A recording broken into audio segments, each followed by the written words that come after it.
It was a sunny Tuesday afternoon when I found out that something truly unbelievable had happened to my grandpa.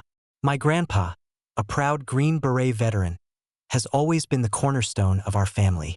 At 78, he's still sharp as a tack, full of stories from his service, and enjoys the quiet life in our suburban neighborhood governed by a notoriously strict HOA.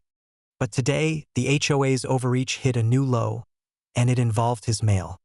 My grandpa lives alone in a small, cozy house in a gated community with one of those homeowners associations known for their obsessive rules and overly aggressive enforcers. One such enforcer is Mrs. Karen, a woman in her late 50s who's earned the nickname HOA Karen among the neighbors. She's infamous for her zero-tolerance policy on even the tiniest infractions, from unauthorized lawn decorations to packages left too long on porches. But what she did to my grandpa was beyond petty. It was downright disrespectful. Last week, my grandpa noticed that some of his mail was missing. Letters from his old army buddies, bills, and even a few personal notes. At first, we thought maybe it got misplaced. But then he mentioned that the HOA had left a notice on his door about unauthorized mailboxes and mail clutter. That didn't make any sense since he has a perfectly normal mailbox, standard for the neighborhood. We decided to check the security cameras around his house. What we saw was shocking.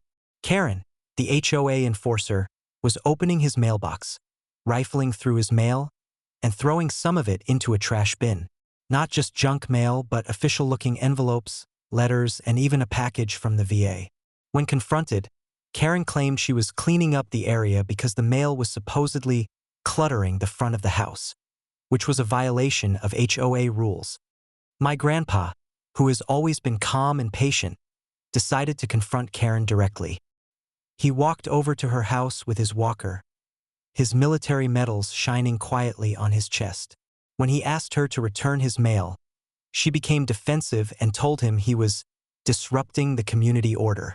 Things escalated quickly as neighbors gathered around, some siding with Karen, others standing with my grandpa. What happened next was something no one expected. My grandpa, fed up with the disrespect and blatant disregard for his privacy, called the police. When the officers arrived, they found Karen still holding some of his mail. She was informed that tampering with someone else's mail is a federal offense. Shocked, she resisted the officers and tried to explain that she was just doing her job. But the law was clear. Within minutes, Karen was handcuffed right there on the sidewalk. The neighbors watched in stunned silence.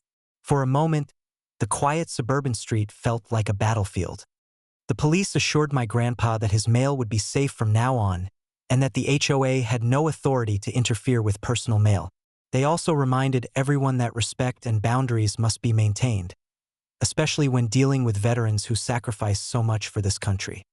The incident sparked a community-wide discussion about the power HOAs wield and how it can sometimes turn toxic. Many neighbors came forward to support my grandpa and call for reforms in the HOA's policies. The HOA board has since issued an apology, and Karen is now facing legal consequences for her actions. My grandpa, ever humble, says he just wanted his mail back and a little respect.